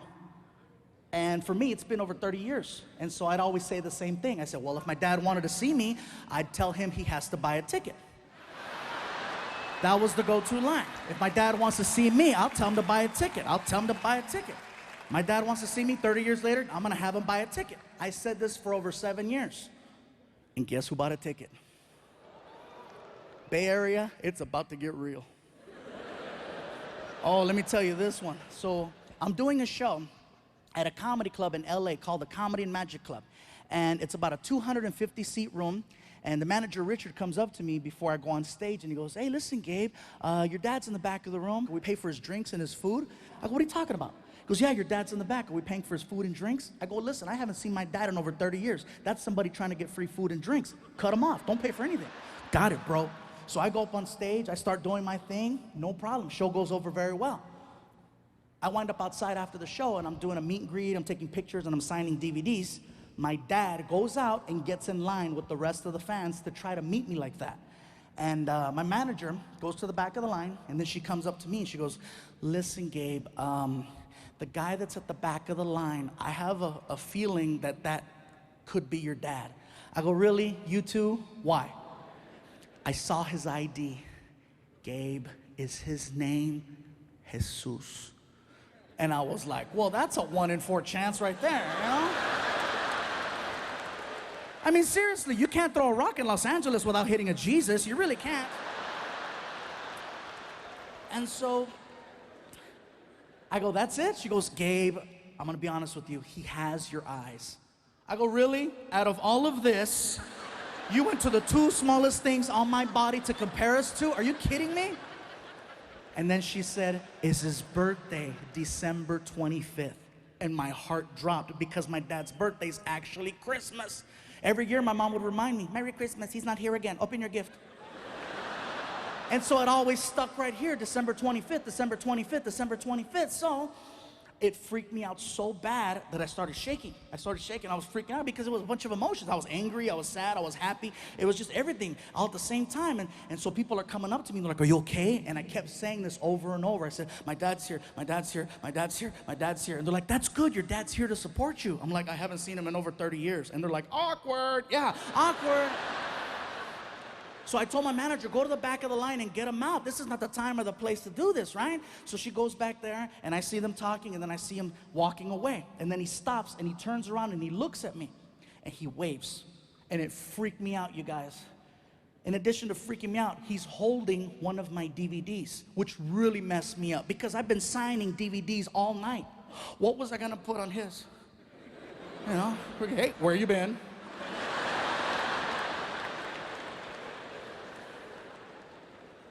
So she gets his info, gives it to me. I give the info to my girlfriend, right? And I finish the meet and greet. We get in the car, we go back home. I'm not saying anything. I'm shaking, I'm sweating. And my girl goes, you okay? I said, listen, you know what? I've been playing the scenario in my head for over 30 years. What would I do if he ever showed up? And I says, I thought I was prepared to handle this, and I'm not. I'm freaking out. And she goes, baby, listen, how about we sleep on it, and we'll figure this out together tomorrow. Just sleep on it. Try to relax. And I'm like, that's a good idea. So we get in bed. She knocks out, and I can't sleep. And 3 o'clock in the morning rolls around, and I said, I can't take it anymore. So I wake up my girl, I said, baby, get up. What is it, what? I go, listen, call him. Right now? I go, yes. It's 3 o'clock in the morning. That's disrespectful. I'm like, hello, who waited 30 years? Fine. So she gets on the phone, and she calls my dad. And he answered on the first ring. And I could hear him talking, going back and forth. And then she hangs up the phone and she says, listen, baby, your dad wants me to let you know that he doesn't want any money. He doesn't want any money. He doesn't want anything from you but 10 minutes of your time so he can ask you a couple of questions and hopefully answer some questions. Me personally, I think you need closure because you're messed up. My girl keeps it real. So I said, listen, call him back. Let him know that I want to see him today at the comedy club where we met. She goes, fine. So she calls him back, and she hangs up the phone. She goes, okay, baby, I confirmed it. 7 o'clock at the comedy club. Can we get some sleep now? And I go, listen, I got to do something. She goes, what? And I get out of bed, and I walk over to the living room. And in the living room, I have a giant mirror, okay? And this giant mirror, I get in front of it, and I start rehearsing the speech I'm about to have with my dad that I haven't seen in over 30 years. Now, keep in mind, you guys, this is the only thing I've ever really rehearsed. I can't rehearse this because I don't know if it's funny or not until you laugh at it. Seriously, I could stand in front of the mirror all day. Apparently that shit is funny. Okay, cool. I'll try it again tomorrow. So I'm in front of the mirror. I'm very emotional, and my whole chest is bright red because I'm doing the stupid emotional macho thing. I'm standing there and I'm doing this. Who do you think you are? Who do you think you are? And my girlfriend grabs me. She grabs me, baby, calm down. And I snapped on her. I said, listen, this is the only way I know how to handle this, okay? Just give me a little bit of space. I promise you tomorrow I'll be a better person, but this is the only way I know how to deal with this. Please understand. And she was like, I get it. No worries. I'm in the room if you need me. And so she goes in the room, and I keep freaking yelling, emotional, screaming. And later on, she told me that I guess I was being really loud with the screaming and the hitting. And I woke up Frankie. And she says that Frankie came in the living room, and he hears freaking yelling and hits and pops. And so he got scared. And he sees me standing there in front of the mirror, and I'm hitting myself. And he freaked out. He was like, I better take out the trash.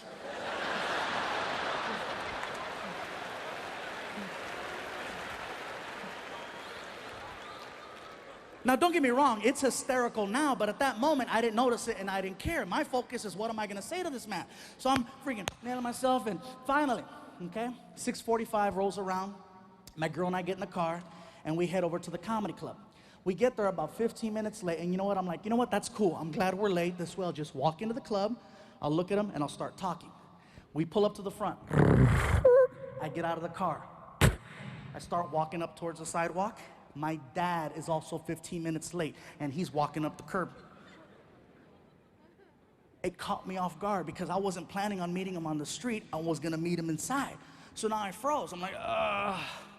He looks at me, and he does this. He goes,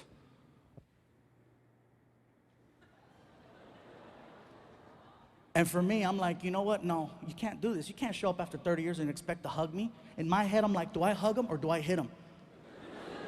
And if my girl wouldn't have been there, I'd have laid his ass out. You don't do that to a kid. And seriously, you guys, you can't. And you can't just show up.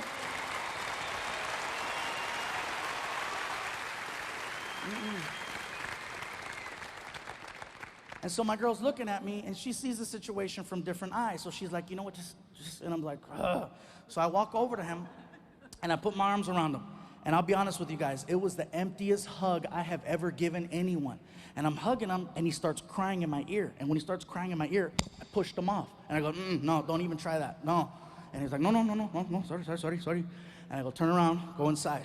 And he's okay. So he turns around and he goes inside, and I start shaking. And my girl's like, you okay? I go, I'm freaking out right now. She goes, baby, just breathe. I'm like, I'm trying to breathe and relax. And he walks in. 5 minutes go by, and I go, all right, here we go. I walk inside. I see him sitting down, and I walk right up to him, and I go, who do you think you are? And my girlfriend grabbed me. Baby, calm down. Hey, you saw me doing the shit at the house?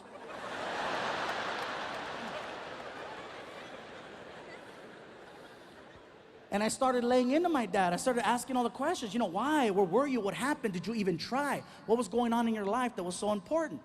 And what really bothered me was the fact that he had a solid answer for every single question I hit him with, because I compared him to notes from my mom and my sisters. And more than anything, I just wanted to vent. I wanted to yell. I wanted to cuss. I wanted to scream. I wanted to get physical, and he wasn't giving me that opportunity. So I started making stuff up. I was like, you know what, Dad? My mom was mean to me because of you. Well, you know something, mijo? Your mother had to do whatever she had to do to raise you right. Look how good you turned out. I was like, oh, he's good. Apparently he has a mirror too. So I kept hitting him with more questions, and he kept coming back with solid answers. Eventually, I got to the point where I started asking the same questions over and over again to see if maybe I'd get a different answer. And it started becoming redundant. And I'm like, I'm just going in circles. Next thing I know, my dad starts cracking jokes. I'm like, seriously? 30 years and now you're cracking jokes?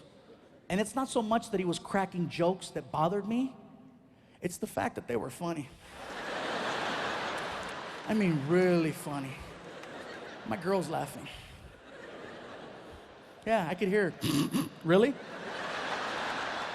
What? I see where you get it. I'm like, cabrona, you're gonna get it. Yeah. So the conversation is not going anywhere. So I said, you know what, let me just change the subject. Let me just try to talk to this guy as a regular person, not try to meet him as my dad. So next thing I know, we got on the subject of entertainment. And that's something that we both clicked with, because my dad was a mariachi for 20 years, and of course I do what I do. But the stories and the lifestyle is very similar. You know, we shared a lot of stories about being at train stations, bus stations, you know, the airports, being the shuttle vans, being in this city, this country, that country, coming home to a family that missed you, or coming home to a family that only wanted to see the check. Next thing I know, we started laughing. He high-fived me, and then I told him, I says, you know what, I gotta be honest with you. I said, I tried to hate you. I really did. I go, but I understand what happened, and I just want to let you know that I'm very grateful that you're here, and I'm sorry that I was the way that I was. I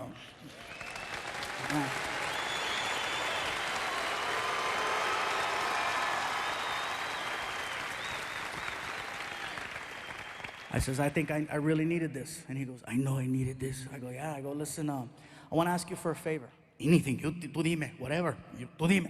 I go, look, I don't have any pictures of you, my mom, and myself together. It would mean a lot to me if I could get a picture with the three of us together so that I could blow it up and frame it and put it on my wall. Would you be willing to take a picture with my mom and myself? No problem. You name it. Yo lo hago. No problem. I go, okay, thank you. I appreciate that. I go, I just got to check with my mom. And he goes, And I was like, right?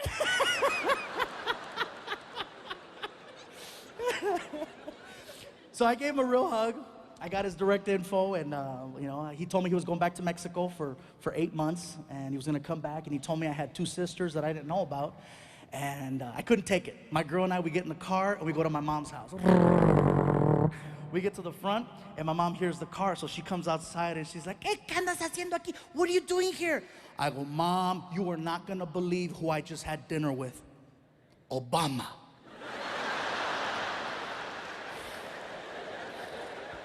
I go, no, Ma, this is actually bigger than Obama, if you can believe this. I said, let's go inside the house. This is a good one, a really good one. Chisme, dime. So she goes inside. I follow her. My girl's behind me. Close the door. I go, Mom, listen. I says, I need you to sit down because what I got to tell you is a big deal. Mijo, don't tell me to sit down in my own house. Esa es mi casa. Tú no me digas que yo me siente. I go, Mom, trust me. You want to sit down. Tú dime. What? Who did you have dinner with? Who? I had dinner with my dad, and she got all Telemundo. Ay, Dios mío! Ay, Dios! Me lo va a quitar!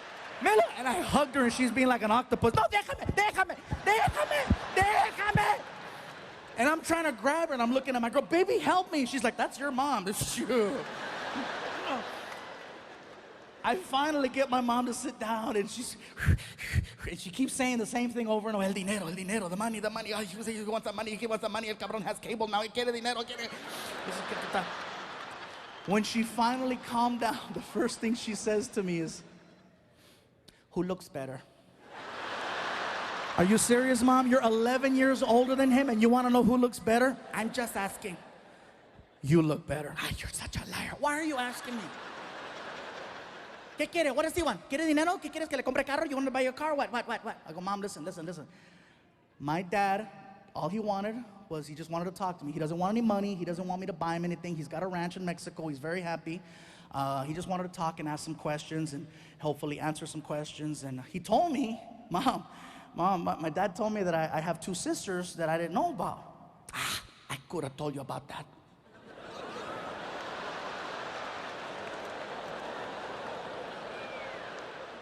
You knew I had two sisters and you didn't tell me? Mijo, you don't like the ones you have now.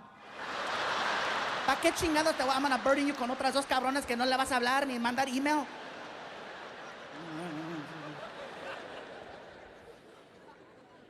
So we talked for a good hour, and then I brought it up. I said, listen, Mom, I asked my dad for a favor. You should ask him for many favors porque no estaba allí. Cada pinche verano yo tenía que llevar a Raging Waters y la chingada de ese cabrón andaba por todos lados.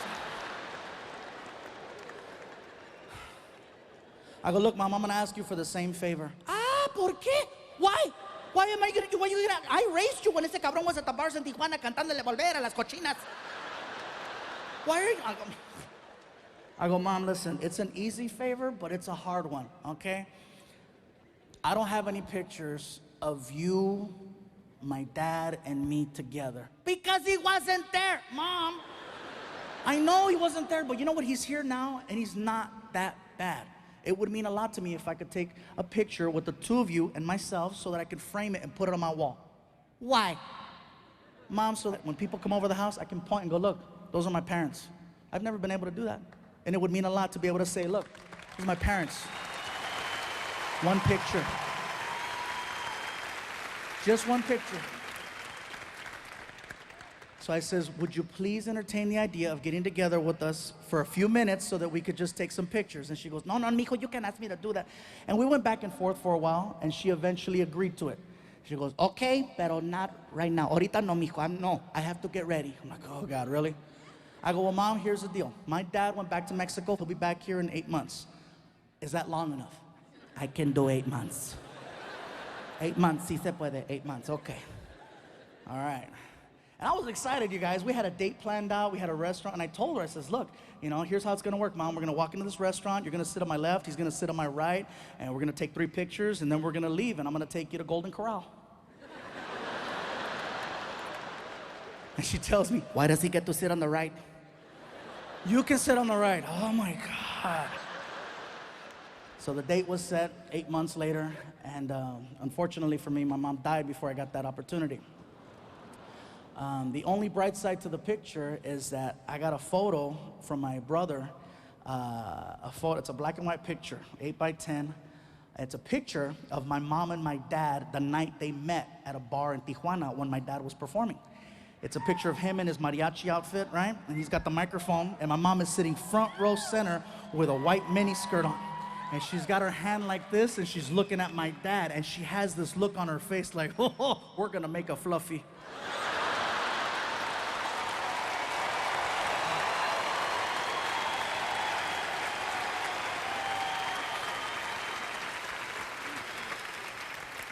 I never framed it. I keep it at home in a drawer. It's weird for me to look at the picture like on a regular basis. So I keep it in a folder in my drawer, and every now and then I open it and take a look at it. And I'm like, all right, it's cool. It'll make me smile. Here's what I was talking about earlier, about the whole parallels with my son and with me. As this whole situation's going on where my dad comes back into my life, Frankie's dad comes back into his life at the exact same time. And for me, you guys, this was way more upsetting than with the whole situation with my dad. This guy emails me, right? He had my email address, and of course, now he decides to use it. And I recognized the name as soon as I saw it. And then I opened up the email, and right away, I want to thank you for raising Frankie. I want to thank you for being there for Frankie. I want to be involved in Frankie's life. I want to take him to sports. I want to get involved. I want to be there for him financially. And I'm getting pissed. I'm getting pissed. I'm screaming again. I'm like, really? Now you want to get involved? Now you want to be a part of this? After all the love and time and energy I put into a kid that wasn't even mine? Are you shitting me? I just got him to take out the trash. I started yelling at the screen more. And my girl hears me. She comes in. She goes, what's going on? Relax. I go, look at the screen. Look at the screen. What? Relax. Look at the screen. Calm down. So she starts reading. And as soon as she starts reading, she starts, oh, this asshole, he's going to ruin everything. And now I got to be her rock. So I stand up and I'm like, no, it's okay. But he's going to shit. And Frankie hears his mom getting hysterical. And then he walks into the office and he's like, who died? Who died? I go, no, Frankie, nobody died. Get in here. Why is my mom crying? I'm going to tell you why your mom's crying. Have a seat. I'm in trouble, huh? Frankie, you're not in trouble. I didn't do it. Whatever it is, you did it. Sit down. So he sits down.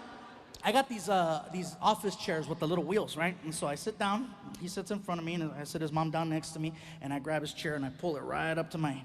And his knees are pretty much touching mine, and he's right here. And I go, listen, Frankie, what I got to tell you is probably the hardest thing I've ever had to say to you.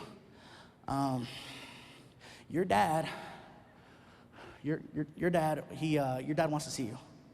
And he looks at me and he goes, I'm right here. Oh.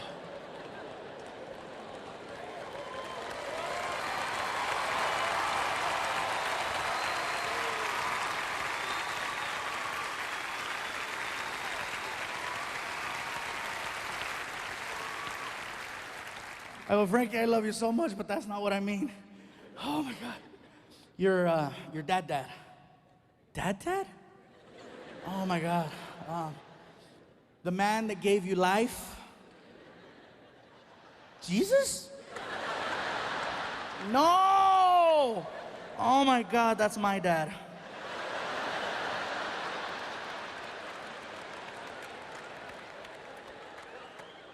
Your biological father, Frankie, your dad, your mom's ex-boyfriend, your father, your dad, Randy.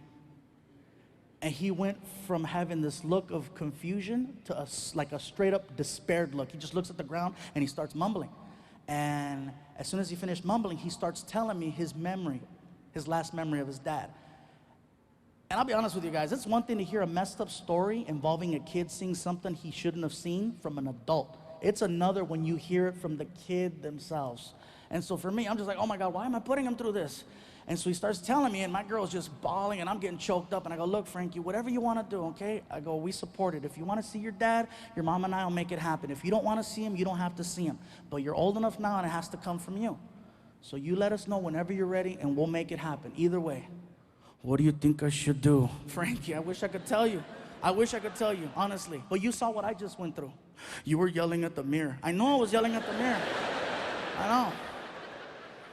What did you do? Well, Frankie, in my case, it was different because my dad waited 30 years, and so I had to wait 30 years. And fortunately for me, I was more mature, and I was able to handle it a little bit better. Plus, your mom was there to keep me in check, so I didn't do anything stupid. But 30 years, it actually worked out pretty good, and now we have an actual, we're going to go back and forth and start talking. So 30 years worked out for me. And then he looks at the ground, and it felt like it took forever. And I wanted to ask him if he was okay, but I didn't want to accidentally trigger another memory and put him through that same thing again. So I'm just waiting, and his mom's waiting, we're just waiting. And then he looks at me and he goes, you know what? I'm going to wait 30 years too. Oh my God.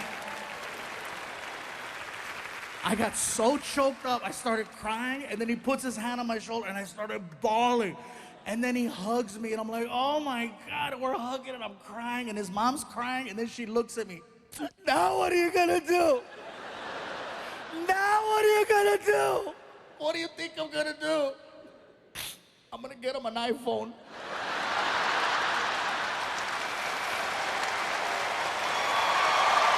Thank you, Bay Area. I love you guys. Thank you.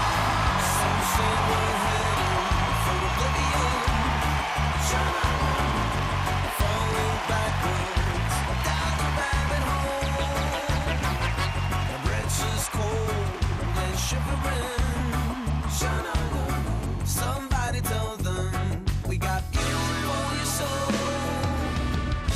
Weight's gonna get much lighter, world's gonna look much brighter. Though the heat's gonna carry on, we'll make it through the night. Weight's gonna get much lighter, world's gonna look much brighter. Though the heat's gonna carry on, we'll make it through. They say we're feeling the tension, spreading verbal venom around this very home. But we judge all by actions. Love's the only answer. I was pressured down. Weight's gonna get much lighter, world's gonna look much brighter. Though the heat's gonna carry on, we'll make it through the night. Weight's gonna get much lighter, world's gonna look much brighter. Though the heat's gonna carry on, we'll make it through.